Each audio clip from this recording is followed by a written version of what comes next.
Kani kadega Batisi TV, bat pidang pet yaki kubor baman kasni, balwan rasha pida ka Orange Nissan, lom so po niya Fabricate Shillong, ringkat bat ka BDW International School Nongmansong, Langkarding Shillong. Admissions open now.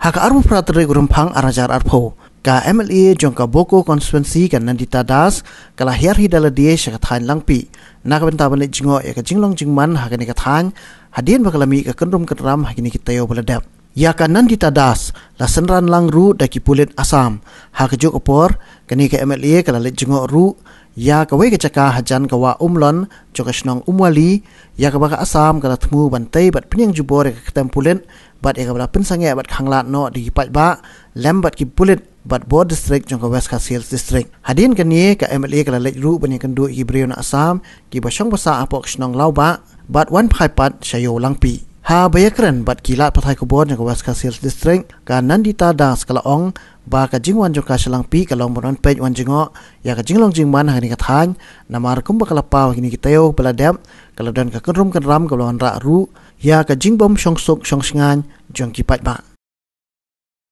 I have just come to see the situation. Your situation is not good. You have heard all the things, na? One BOP has been sanctioned, but Meghalaya peoples are not allowing us to construct the BOP. So we have to construct it because it is our land.